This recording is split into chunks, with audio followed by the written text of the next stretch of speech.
እጅግ አምባገነን እጅግ አስገራሚ እጅግ ጨካኝ የተባለ ሰው ነው። በጣም ከደርዘን በላይ የሚቆጠሩ ፊልሞች በርካታ መጽሐፍቶች ብዙ ሰዎች ስለሱ ጽፈዋል ብለዋል።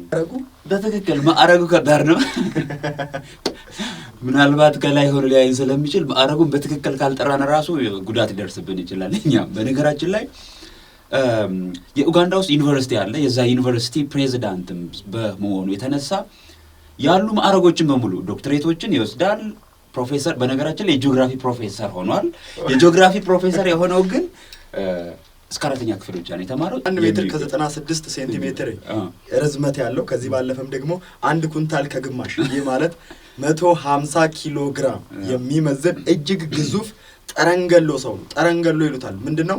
ካጠገቡ ለመቆም ራሱ እጅግ የሚዘገንን በጣም ግዙፍና ይሄ ሰው ነው እንዴ ለማለት ራሱ የማያስደፍር ልዩ የሆነ ፍጥረት ነውና ሰላም ጤና ይስጥልኝ። በዓለም ዙሪያ ያላችሁ ብስራት ቴሌቪዥንን በዕለተ ቅዳሜ እየተከታተላችሁ ያላችሁ እንዴት ሰነበታችሁ? ሰላም ብለናል። ባዮ ዓለም እንደተለመደው በዛሬው ፕሮግራሙም የአስገራሚ ሰው ታሪክን እንደዚሁም የህይወት ታሪኩ ምን ይመስላል የሚለውን በዝርዝር ወደ እናንተ ለማድረስም መሰናዶውን አዘጋጅተው ከች ብለናል።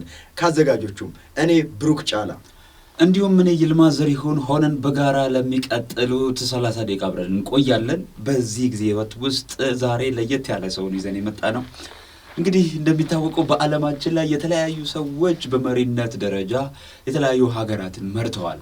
አንዳንዶቹ እጅግ በጣም ከማስገረማቸው የተነሳ አሁን ድረስ ታሪካቸው ሲነሳ እንደ አዲስ የሚወሳና እጅግ በጣም ግራ የሚያጋባ ብሎም ደግሞ እንዲህ እውነት ሰው እንደዚህ ሊያደርግ ይችላል የሚያስብል ሰዎች ተፈጥረዋል።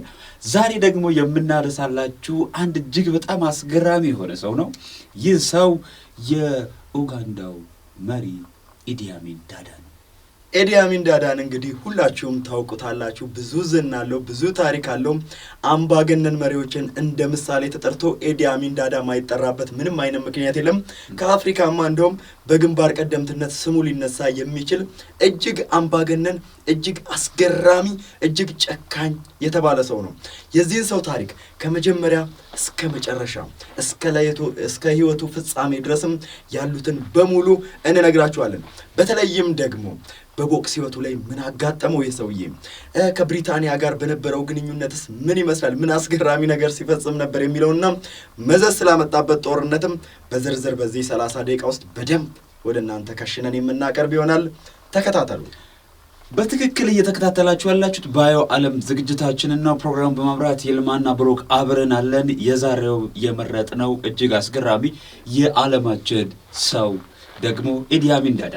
ኢዲ አሚን ዳዳ ሲነሳ በነገራችን ላይ በጣም ከደርዘን በላይ የሚቆጠሩ ፊልሞች በርካታ መጽሐፍቶች ብዙ ሰዎች ስለሱ ጽፈዋል ብለዋል። በዓለም ላይ ብዙ ነገር ከተጻፈላቸው ሰዎች መካከል አንዱ ነው ልንለው እንችላለን። ሰውየው ሰው ባይገል ኖሮ ይላል አንድ ፈረንሳዊ ጋዜጠኛ፣ ሰው ባይገል ኖሮ ምርጥ ኮሜዲያን ይሆን ነበር ይላል። ምርጥ ኮሜዲ ነበር።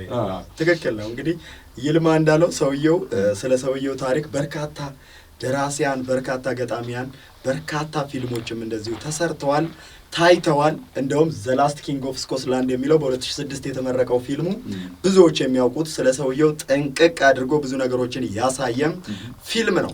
ታዲያ ይህ ሰው አወዛጋቢነቱ የሚጀምረው ይህ ግዙፍ ጠረንገሎ ሰው አወዛጋቢነቱ የሚጀምረው ከማዕረጉ በትክክል ማዕረጉ ከዳር ነው። ምናልባት ከላይ ሆኖ ሊያይን ስለሚችል ማዕረጉን በትክክል ካልጠራን ራሱ ጉዳት ይደርስብን ይችላል። እኛም በነገራችን ላይ የኡጋንዳ ውስጥ ዩኒቨርሲቲ አለ። የዛ ዩኒቨርሲቲ ፕሬዚዳንትም በመሆኑ የተነሳ ያሉ ማዕረጎችን በሙሉ ዶክትሬቶችን ይወስዳል። ፕሮፌሰር በነገራችን ላይ የጂኦግራፊ ፕሮፌሰር ሆኗል። የጂኦግራፊ ፕሮፌሰር የሆነው ግን እስከ 4ኛ ክፍል ብቻ ነው የተማረው። ጥቂት የሆነ የእንግሊዘኛ ኮርስ ነገር ወስዷል። ከዛ ውጪ ምንም የወሰደው ነገር የለም። በእርግጥ በመደበኛ ትምህርት ውስጥ በማለፍና ባለማለፍ ዕውቀት ያና ሊገኝም ላይገኝም ይችላል። እንደ ሰውየው ብቃት ቢሆንም የሀገራችንን እንቁን ጋዜጠኛ ጳውሎስ ኒውዚ ጋር ማንሳት ይቻላል። 4ኛ ክፍል ቢሆንም በርካታ መጽሐፍቶችን ጽፎልን። በትክክል የኢዲ አሚን ግን የተለየ ነው። ክፍል ውስጥ 4ኛ ቢሆንም ፕሮፌሰር ራሱን አድርጓል። ዶክተር ሆኗል። ፊልድ ማርሻል ነው። እስቲ ሬዲዮ ኡጋንዳ በፈረንጆቹ በ1975 አንድ ማዕረጉን በትክክል ሲገልጽ የነበረበትን አንድ ቪዲዮ አይተን እንመልከት። በትክክል እስቲ እንየው። I have come as a president of the Republic of Uganda, and also I am speaking as a great man who is the conqueror of the British Empire. ትክክለኛው ማዕረጉ ማለት ሲጠራ በዚህ መንገድ ነው የሚጠራው።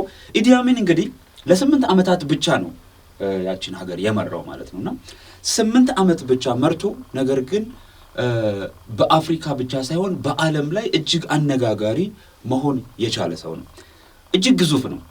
እንደውም ለ2 ሜትር 3-4 ሴንቲሜትር ብቻ ነው። 1 ሜትር ከ96 ሴንቲሜትር ርዝመት ያለው ከዚህ ባለፈም ደግሞ 1 ኩንታል ከግማሽ ይህ ማለት 150 ኪሎ ግራም የሚመዝን እጅግ ግዙፍ ጠረንገሎ ሰው ነው። ጠረንገሎ ይሉታል። ምንድነው?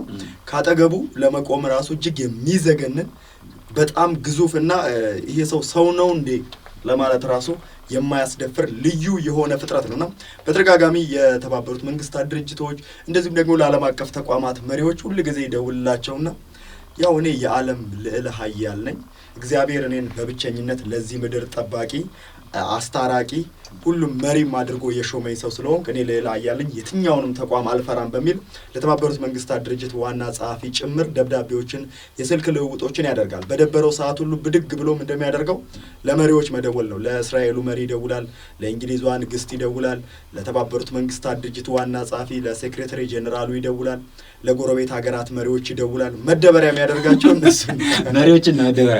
በነገራችን ላይ ኡጋንዳ 1954 ነው ነጻነቷን ያገኘችው ከእንግሊዝ። በእንግሊዝ ቀኝ ግዛት የነበሩ አካባቢ ነው እዛ ጋር ያሉት የምስራቅ አፍሪካ ሀገሮች። 1954 ላይ ነጻነቷን ስታገኝ ከዛ በፊት በነበረው ጊዜ ኢዲ አሚን ዳዳ ማለት እንደምታውቁ ቀደም ሲልም እንደነገርናችሁ እጅግ ግዙፍ ሰው ነው።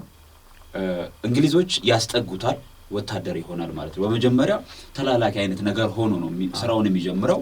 ከዛ በኋላ በእንግሊዞች ስር እየሰራ ወታደር የሆነ ማዕረግም እየጨመሩት። በተለይ በጣም ቀልጣፋ ነው፣ እጅግ ጉልበታም ነው። በነገራችን ላይ 2 መትረየስ በዚህ አንድ ቁስለኛ በዚህ ይዞ ተራራ መውጣት ቁልቁለት መውረድ የሚችል እጅግ በጣም ግዙፍ ሰው ነው። በማኦማው ጦርነት በተለይ በማኦማው ጦርነት ወቅት ደግሞ በጣም ግዙፍ ስለሆነ በዚህ 2 መትረየስ በዚህ አንድ ሰው ተሸክሞ መሮጥና መውጣት የሚችል እጅግ ግዙፍ ሰው ነው። በዚህ የተነሳ እንግሊዛውያኑ ወታደሮች እያቀረቡት ማዕረግም እየሰጡት ከፍ እያደረጉት ይመጣሉ።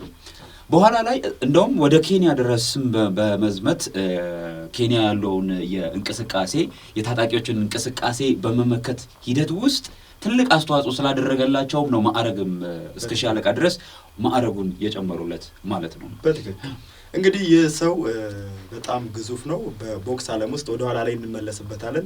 በቦክስ ህይወት ውስጥ ያልሰራው ታሪክ የለም።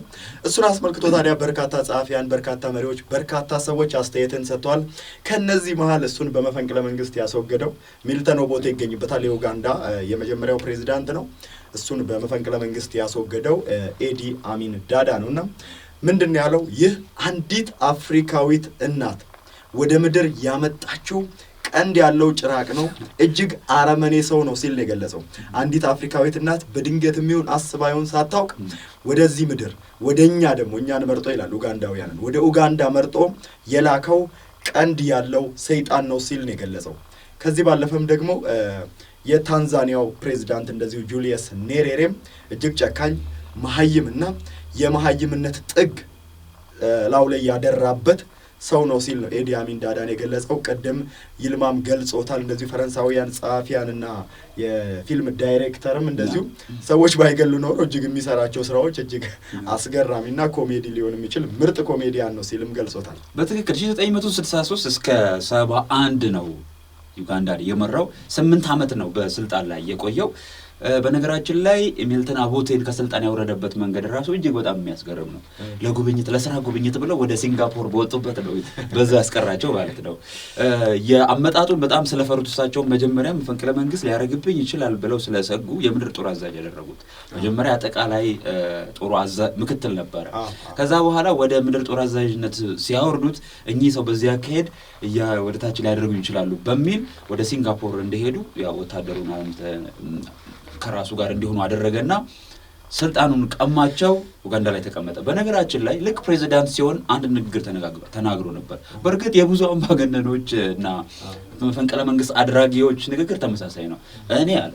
እኔ ጥቂት ጊዜ ብቻ ነው በስልጣን ላይ የምቆየው፣ ለሲቪሉ አስተዳደር አስረክበን ልክ እንደተመረጠ ሲቪል የሆነው ሰው እንደተመረጠ አስረክቤ እወርዳለሁ አለ። ነገር ግን አንድ ሳምንት እንኳን አልሞላውም ሐሳቡን ሲቀይር ማለት ነው።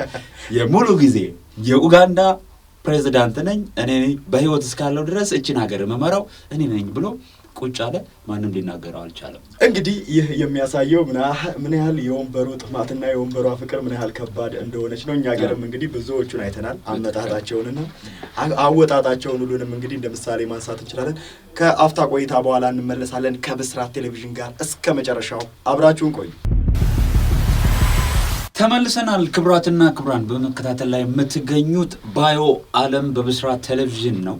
ፕሮግራም በማዘጋጀትና በማቅረብ ደግሞ እኔ ይልማና እንዲህ ብሩክ አለን በጋራ እስከ መጨረሻው አብራችሁ እንድትቆዩ ነው የምንጋብዘው። የዛሬው የባዮ ዓለም የምንመለከተው እየተመለከትን ያለነው አስገራሚ ሰው ዓለማችን ካየቻቸው እጅግ ድንቅ የሀገራት መሪዎች መካከል አንዱ የሆነው ኢዲ አሚን ዳዳ ነው።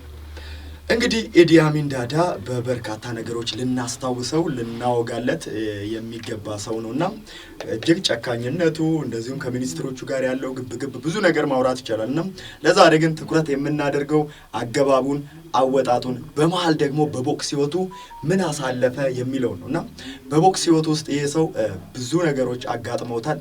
ብዙ ጀብዶዎችን ፈጽሟል። ለሀገሩ በርካታ ሜዳሊያዎችንም አስገኝቷል። ታዲያ በዚህ መሃል ምንድነው የተፈጠረው? በ1956 የምስራቅ አፍሪካ የቦክስ ሻምፒዮና ላይ ይህ ግዙፍ ጠረንገሎ ሰው ኡጋንዳን ያኮራ ተግባር ፈጽሟል። በርካቶችንም በዝረራን የሚያሸንፈው ኢዲ አሚን ዳዳንና ዝረራንም ለይቶ መለየት በጣም ከባድ ነው። በትክክል ኢዲ አሚን ዳዳ ዘራሪ እንደ ቀደም ሲል እንደነገርናችሁ እጅግ በጣም ግዙፍ ነው። ለ2 ሜትር 3-4 ሴንቲሜትር ፈሪ ነው።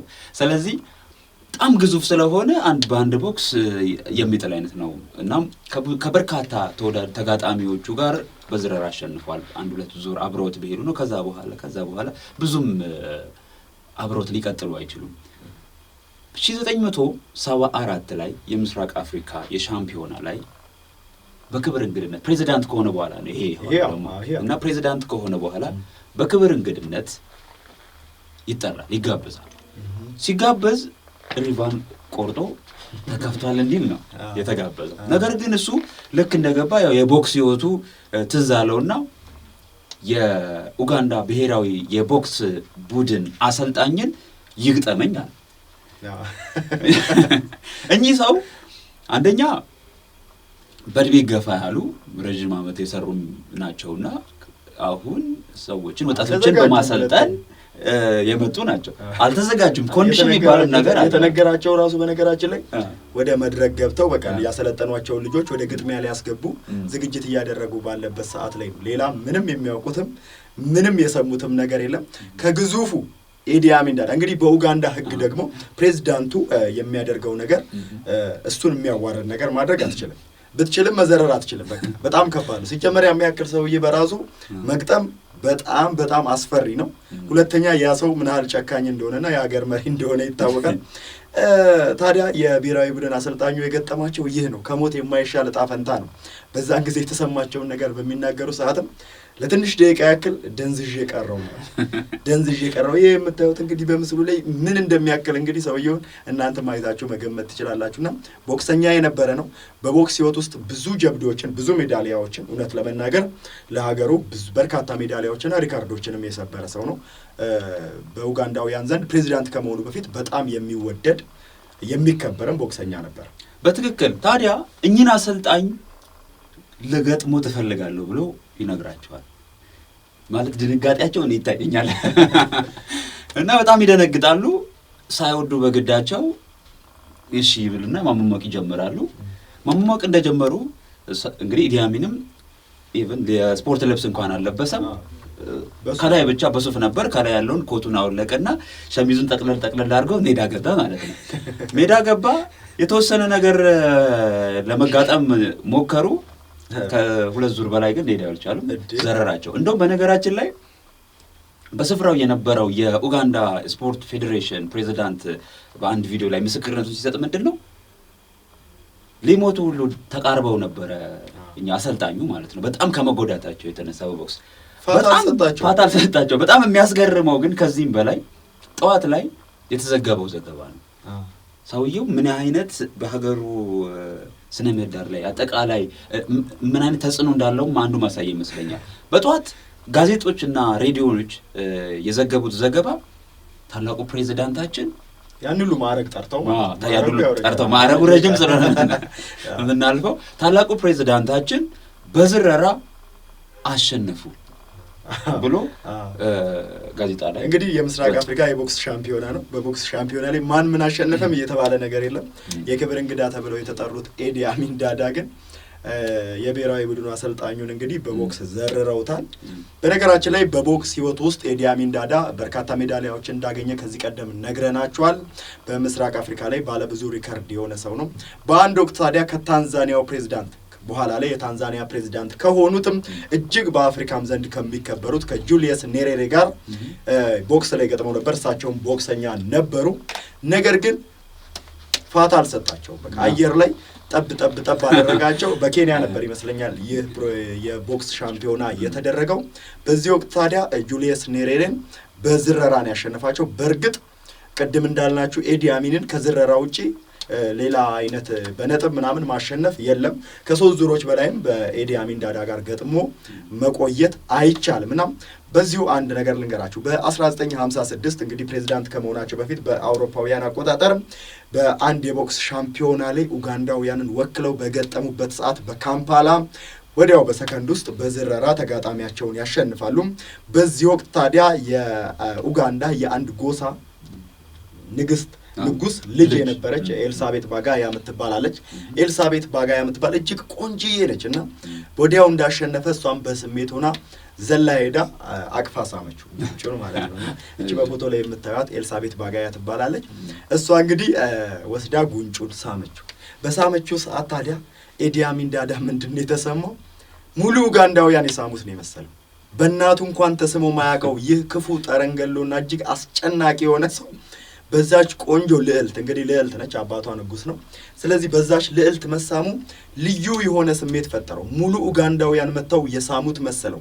በማንም ተወዶ የማያውቀው ሰው በዛች ሴት መወደዱ እንግዲህ እጅግ ደስ ብሎት ነበር። እሷንም ስለሷ ጉዳይም በኋላ ላይ እንመለስበታለን። በትክክል የቦክስ ህይወቱ ላይ አንድ ተጨማሪ ነገር ከደቡብ አፍሪካ በአንድ ወቅት ላይ ከደቡብ አፍሪካው ታዋቂ ቦክሰኛ ጋር ነጭ ነው በወቅቱ በአፓርታይድ አገዛዝ ስር በነበሩ ጊዜ ደቡብ አፍሪካውያን የነበረ ቦክሰኛ ነው። ከዚህ ቦክሰኛ ጋር ሊጋጠም ቀጠሮ ይዛሉ። ይሄ ቦክሰኛ ታዋቂ ቦክሰኛ ነው ይዟል። ኢዲ አሚን ምናልባትም ከመሐመድ አሊ የወረሰው አንድ ነገር ሳይኖር አይቀርም። የመጀመሪያ ማስፈራራት፣ ተጋጣሚውን እቀረጫጭመዋለሁ፣ አጥንቱን እሰብረዋለሁ፣ ፊቱን እደረማምስለታለሁ፣ አፍንጫውን እሰብረዋለሁ እያለ ያስፈራራል እና በማስፈራራት በጣም የታወቀ ነው። ስለሚያስፈራራ ብዙዎቹ ቦክሰኞች ይፈሩታልና ከዚህ ነጭ ደቡብ አፍሪካዊ ቦክሰኛ ጋርም ለመጋጠም ቀጠሮ ተይዞላቸው ካምፓላ ላይ ይገናኛሉ። እንደተገናኙም ኢዲ አሚን ምንድነው ያለው? ትላንትና ማታ በህልሜ አንተን ስገልህ አይቻለሁ እና ዛሬ ሪንግ ላይ እገልሃለሁ፣ በህይወት አትወጣም ከዚህ ይላል እና ያ ደቡብ አፍሪካዊ ነጭ ቦክሰኛም ሲያየው ላይ በቃ ግዙፍ ነው። በቁመትም በምንም የማይገናኙ ይሆናል። በሰውነትም እንዴ ደግሞ ዛጋ ሚላት ነገር አለችና እንግዲህ በህልሜ እግዚአብሔር አሳይቶኛል አለ። ቀደም ይልማ እንዳለው አንተን ቀረጫጭሜ ስበላክ በህልሜ አሳይቶኛል ፈጣሪ አለ። የፈጣሪ ቃል መፈጸሙ ግድ ነው። እኔ የፈጣሪ ብቸኛ ተወካይ ነኝ፣ የፈጣሪ መሲ ነኝ። ስለዚህ ይሄ ቃል ሊፈጸም ግድ ይላል። እበላሃለሁ፣ ቆረጫጭማለሁ፣ እቆራርጣለሁ፣ ትሞታለህ ይለዋል። ምንድነው ያደረገው? ከዛ በኋላ ላይ ይሄ ነጭ ቦክሰኛ ግን ሲያየው ምንም ወኔው ጠፋ፣ ሞተ። ምክንያቱም እጁ ራሱ ሊታዘለት አይችልም ማለት ነው። እኔ እኮ የመጣሁት ከሰው ጋር ልጋጠም ከዳይኖሰር ጋር ልጋጠም አልመጣሁም ብሎ አመለጠ። በፎርፌ ሻምፒዮን ሆነ ኢዲ አሚን። እንደዚህ አይነት ሰው ነው። ስነ ልቦናው ላይ የፊትህን መልክ ቀይርልሃል ይላል። ፊትህን ወደ አውሬነት ነው መቀየርልህ። አሁን በደንብ እዩት ይላቸዋል እዛ ጋር ያሉትን በደንብ እዩት። ለምን ሲወጣ ይሄንን ፊት አታገኙትም፣ ይሄንን ፊት ጭራሽ አታገኙትም በማለት ሁላ ነው የሚያስፈራራው ኢዲ አሚን።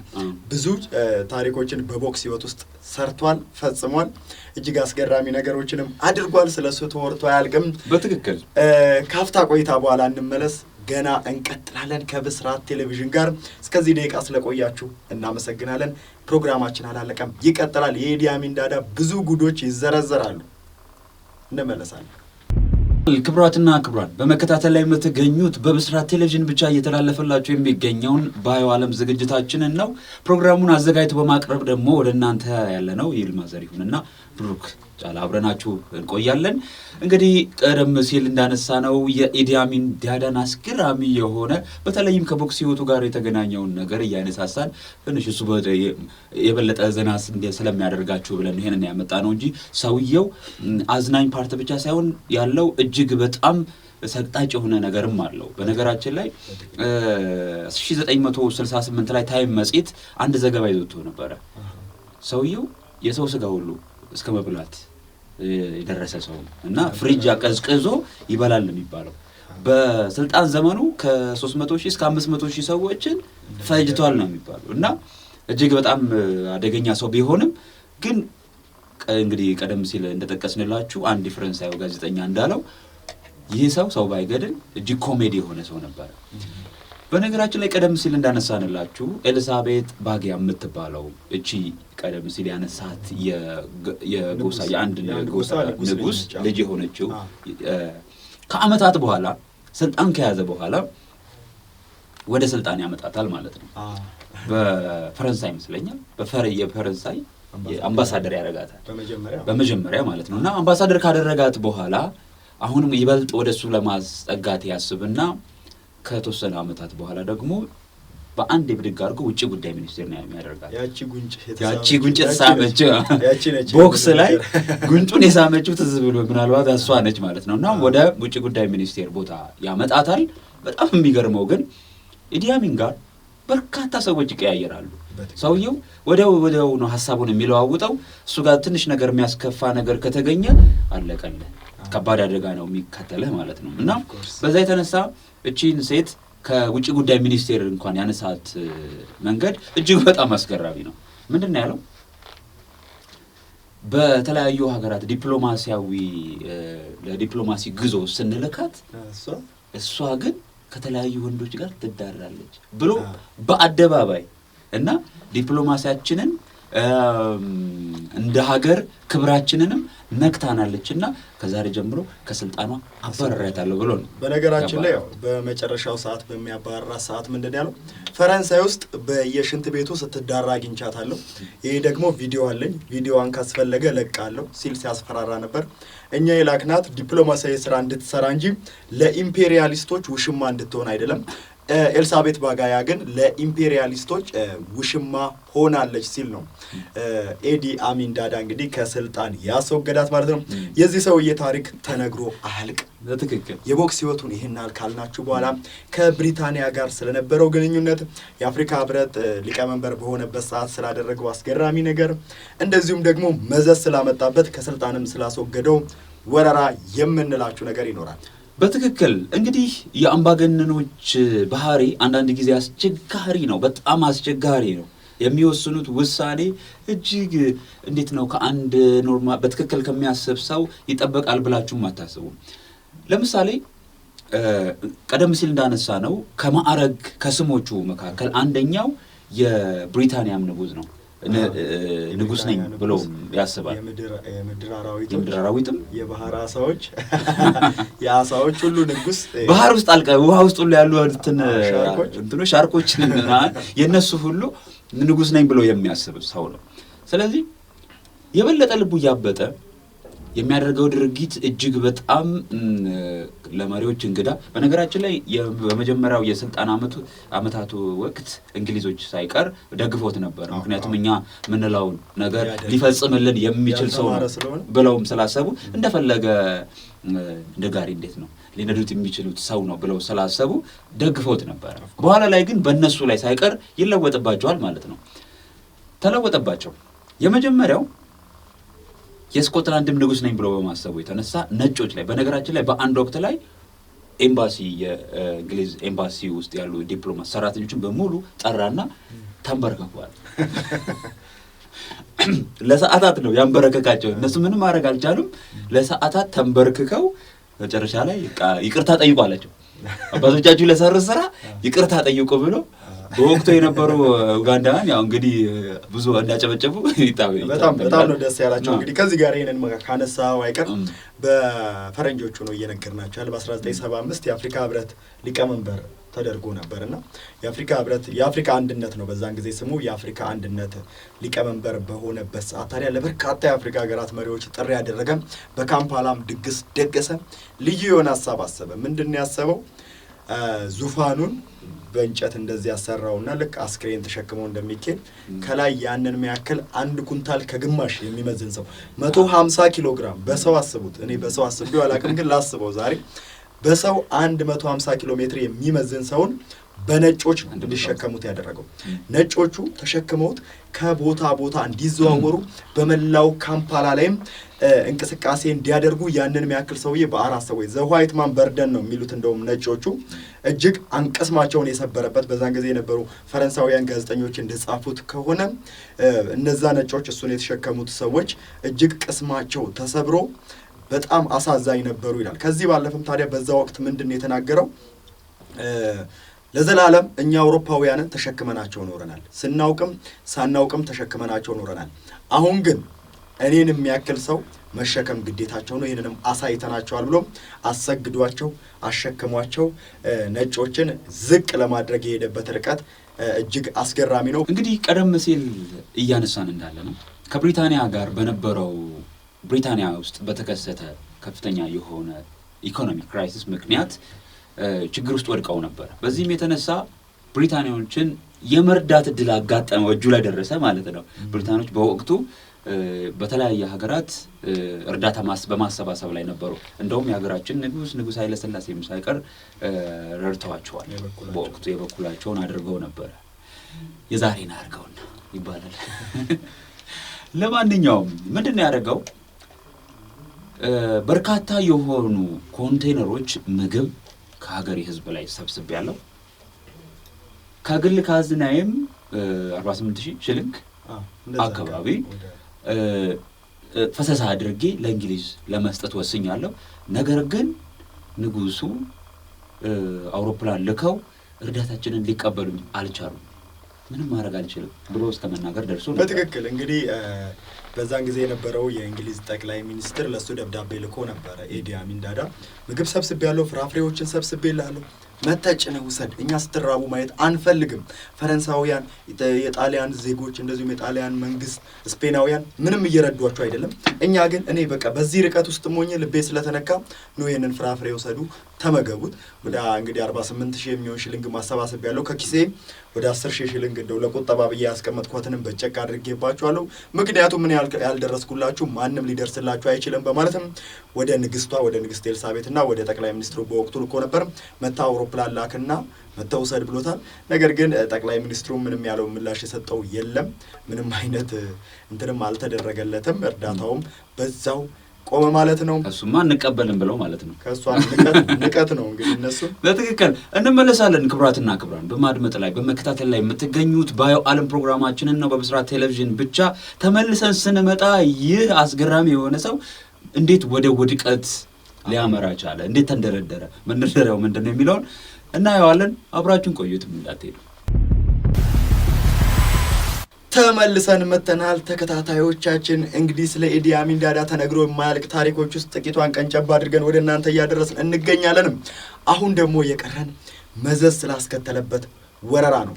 ይህ ሰው ይህ ክፉ የሚባል ሰው ታዲያ ሁሌም እወራለሁ እንጂ እወራለሁ ብሎ ያቅም፣ እደመስሳለሁ እንጂ እደመሰሳለሁ ብሎ ያቅም፣ እጨፈልቃለሁ እንጂ እጨፈልቃለሁ ብሎ ያቅም።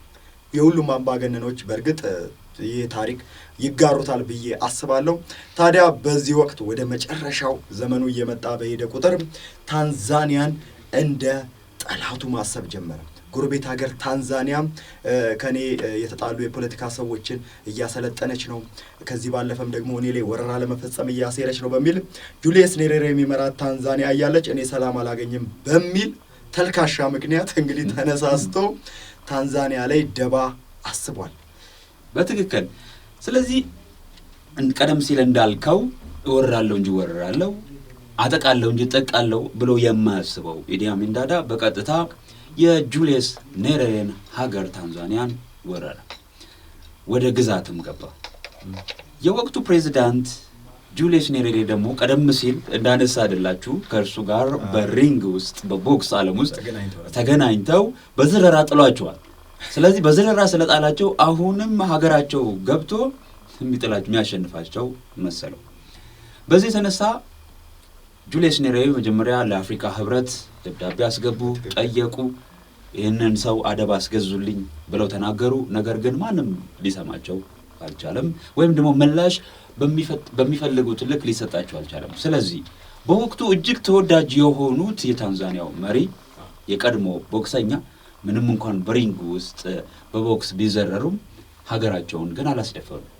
በቀጥታ ክተት ብለው ያውጃሉ። ታንዛኒያዊ ሁሉ እጅግ በጣም የሚወዳቸው መሪው ነበርና ወታደር ይሆናል፣ ወደ ካምፕ ይገባል ማለት ነው። ከዛ በኋላ እንግዲህ ምንድነው ያሉት? እባቡ ገብቷል ከነመርዙ፣ ስለዚህ ይመታል። ምንም ጥያቄ የለውም። እንግዲህ ጁሊየስ ኔሬሬ ሀገራቸው በተለይ በሰሜን በኩል በርካታ ግዛቶቿን በኢዲ አሚን ዳዳ ወራሪ ኃይል ተይዞባቸዋል። በዚህ ወቅት በአፍሪካም በዓለምም ተወዳጅ የነበሩት ጁሊየስ ኔሬሬ ህዝባቸው ጥሪ ያደረጉ። በአንድ ጊዜ 100,000 ጦር ተሰበሰበ። በርካቶች ወደ ጦር ካምፕ ከቡ። እናት ሀገር ታንዛኒያ በማለትም ወደ ኢዲ አሚን ዳዳ ጦር ላይ ዘመቱበት፣ ወረሩት፣ ቁርጭምጭም አድርገው በሉት። እንግዲህ ተቆረጫጭም ይበላሉ ብሎ ማያስበው መሪ በዚህ መልኩ በታንዛኒያውያን ተባረረ፣ ከሀገራቸው አስወጡት። ከሀገራቸው ማስወጣት ብቻም አይደለም፣ ምንድን ያደረጉት? በዛን ወቅት እንግዲህ በነጻነት ትግል ላይ ያሉት የአሁኑ የኡጋንዳ ፕሬዝዳንት ዩዌሪ ሙሴቬኒ ነበሩ። ዩዌሪ ሙሴቬኒ የሚመሩት ጦርም እንደዚሁም ከታንዛኒያ ጦር ጋር አብሮ በመሆን ምንድን ያደረገው? አብሮ ገባ ማለት ነው። በዚህን ወቅት እንግዲህ ጭንቅ ውስጥ ገባ። ራስ ላይ እንደመተኮስ በለው። አሁን ኢዲ አሚን ዳዳ ታንዛኒያውን የወረረው ራስ ላይ እንደመተኮስ ነው።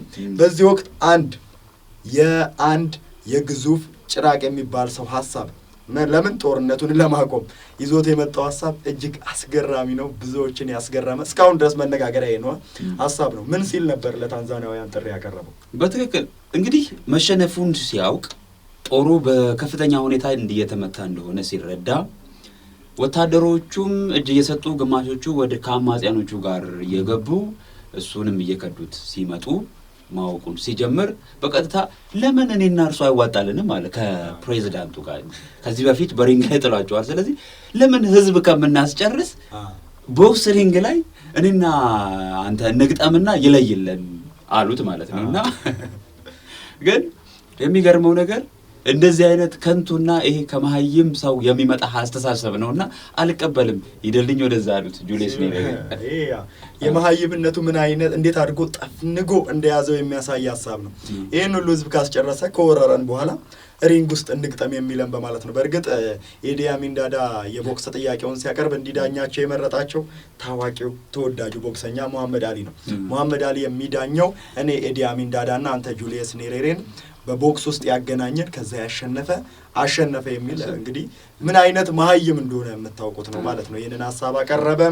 በዛው እንግዲህ ወደ ፍጻሜው ቀረበ። እንግዲህ 11 ሚስቶቹንና ወደ 30 አካባቢ የሚሆኑ ዕቁባቶቹን በርካታ ልጆቹን ሰብስቦ መጀመሪያ ያስጠጉትና በተለይም ደግሞ ከእስራኤል ጋር በነበረው ቅራኔ ምክንያት የበለጠ ወደ እሳቸው ያስጠጉት ከጋዳፊ ጋር ወዳጅነት መስርተው ነበርና በተለይ ወደ የስልጣኑ ማገባደጃ ዘመን ላይ ወደ ሊቢያ ይሄዳል። ሊቢያ ይጠጋል። በኋላም ከሊቢያ ብዙም እዛም አልኖርም። የመጨረሻ ዘመኑን የሚያሳልፈው ወደ ሳውዲ አረቢያ ነው። በነገራችን ላይ እዚህ ሰውዬ እስከ 2003 ድረስ መኖሩ በጣም አስገራሚ ነገር በህይወት ነበር እና እንደውም እድሜ ጠግቦ ነው የሞተው እንደ ጭካኔው እንደ ሌሎቹ አምባገነን አይደለም። በ78 አመቱ ነው ህይወቱ ያለፈው። ወዲያው እንግዲህ ከካምፓላ ወደ ሊቢያ፣ ከሊቢያ ወደ ሳውዲ አረቢያ ጅዳ፣ በጅዳም ኑሮውን አደረገ። እነ ዩዌሪ ሙሴቬኒም ካምፓላ ኡጋንዳን ተቆጣጠሩ። እስካሁንም በስልጣን ላይ ያሉት እንግዲህ ቅርብ ጊዜ አይደለም የምንላችሁ ወደ 40 አመት ይጠጋል ወደ ኋላ ይመልሰናል። እስካሁንም እንግዲህ ዩዌሪ ሙሴቬኒ ስልጣን ላይ ያሉት እንግዲህ ኡጋንዳውያን ምን አይነት መሪ እንደሚያጋጥማቸው እንግዲህ ያው በዚሁ ማየት ይቻላል። ለማንኛውም ኤዲ አሚን ዳዳ በጅዳ ሆስፒታል ውስጥ በ2003 ዓመተ ምህረትም ከግዙፍነቱ የተነሳ በርግጥ በርካታ አመታትን በሆስፒታል ነው ያሳለፈው። በጣም ግዙፍነቱ በጣም እየወፈረ በመሄድ የተለያዩ በሽታዎችን ስላጋጠሙትም በ2003 ዓመተ ምህረት በሆስፒታል አልጋ ላይ ይህ ክፉ ጨካኝ አረመኔና አዝናኝ ሰው ህይወቱ አልፏል። ያሳዝናል አይባልም እንጂ እሰይም አይባልም። ስለዚህ እናንተ ፍርዱን ስጡ ብለን እዚህ ላይ እናበቃለን የዛሬ ፕሮግራማችንን። ባዮ ዓለም ነበር እስካሁን ስትከታተለው የነበረው። ፕሮግራሙን በማዘጋጀትና በማቅረብ ደግሞ እኔ ይልማ ዘሪሁን ነበርኩ። እኔም ብሩክ ጫላ። እስከዚህ ደቂቃ አብረናችሁ ቆይተናል። ከቀሪ የብስራት ቴሌቪዥን ዝግጅቶች ጋር እስከ መጨረሻው አብራችሁን ቆዩ። ሁሉ ጊዜም በዚህ ሰዓት ባዮ ዓለም በአዲስ ታሪክ፣ በአዲስ ሰው፣ በአዲስ አነጋጋሪ ጉዳይ ይመጣል። ተከታተሉ። መልካም ሁሉ ለእናንተ ተመኘን።